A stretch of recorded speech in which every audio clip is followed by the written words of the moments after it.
Appams are a traditional sweet dish which is prepared in the south of India. It's very popular in Tamil Nadu and Kerala. I'm going to show you a quick trick to making this Appam, and they'll be super soft and spongy. Let's see how to make Appams in my style. 1 cup raw rice. I'm using Sona Masuri, and this is half a cup of Idly rice or Purungalarsi. I'm going to wash it and soak it for about 3 hours. Wash the rice a couple of times till the water runs clear. Now let's soak it for 3 hours. I have 2 large bananas which are super ripe. Now these are perfect for making Appams.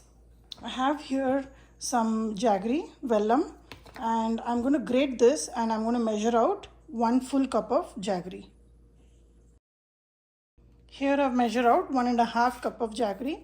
Usually we add equal rice to equal jaggery for this, and when I make the batter I will see if I require this extra half, or maybe I can just add 1/4 because the banana is also pretty sweet. The rice is well soaked. Let's add everything into the jar. Let me show you what all I add. I'm going to remove the water from the rice and add it to the jar. Along with this I have about 5 green cardamom, elaichi. I'm going to add 1 tablespoon of black sesame seed. This I'll add after the batter is ready. I have 1 tablespoon of wheat flour. It's optional. If you don't want it, you don't have to add it. A pinch of salt. I have 1.5 cups of jaggery and 1 banana. I probably will add 1 1/4 a cup of jaggery first and then see about the sweetness before I add the other 1/4 cup.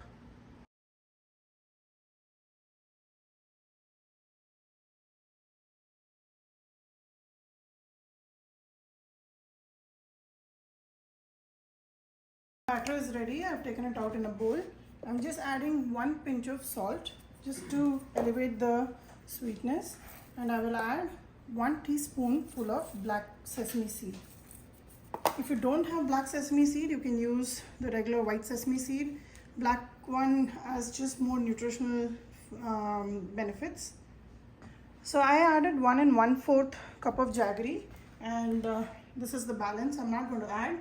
The batter is pretty sweet. The banana is very ripe. So based on the sweetness of the banana, you can adjust the jaggery. Usually the rice is the ratio between the rice and jaggery is equal. And sometimes if you want to reduce the sweetness, you can go 1:3/4. For every 1 cup of rice, you can add 3/4 cup of jaggery. I'm also adding just 1 pinch of baking soda. Just a very little quantity. We don't want to add too much. Another bowl, I'm taking a little bit of peanut oil and adding some ghee to it. If you make completely in ghee, it becomes very difficult to digest and it becomes very heavy. When you add it with oil, then the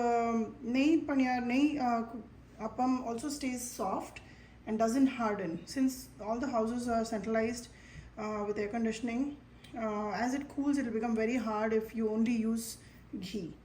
So I'm going to mix it up. This appam batter is ready. Just give it a good mix so that the sesame seed is mixed well and the baking soda also is mixed well.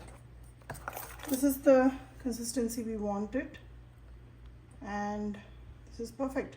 Ideally, if you don't want to add baking soda, after you make the batter, let it sit for about 3-4 hours. It will naturally have a little bit of fermentation, which will help in making the appam. Since I am making it instant, I've added a pinch of baking soda. This is the appam pan. Appams are made sweet and savory. Today I'm making the sweet version. This is heating up. I've added just about a teaspoon of oil in each. It is going to be a deep fried delicacy, but then just because we want it in an appam shape, we're putting it in this container. So if you don't have this, you can have a kadai, put a little bit of oil, and you can drop one at a time and fry and take it out as well. This is one of the very popular prasad for the different festivals that we have. Once this heats up, I will start pouring the appams. Here is the setup. As it heats up, I'm going to start pouring the appams, and I'll also have a sieve so that I can put it in that, so any excess oil will just filter out. Take out the appams. This is a small ladle that usually they give it to you when you buy an appam pan. If you don't have this is, if you can see, the sharp edge is basically to release the sides, and then the other edge is to prick it and take it out of the little holes. So if you don't have it, have a longer spoon with which you can release the sides and take out the appam. We have to flip it and cook it on both the sides, so be mindful. Have a longer spoon so you don't get the heat from the stove top. You pour the batter in these appam holes. Make sure you don't pour it all the way up. So just pour it to about half or 3/4, because it will swell up because of the baking soda in it.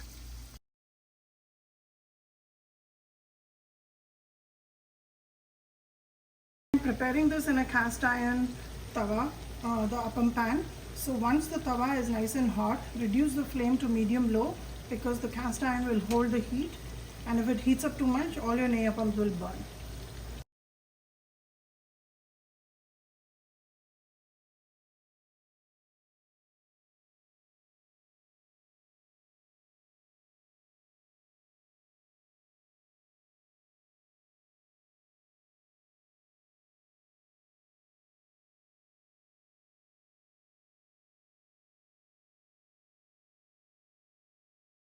Nehi appams are ready.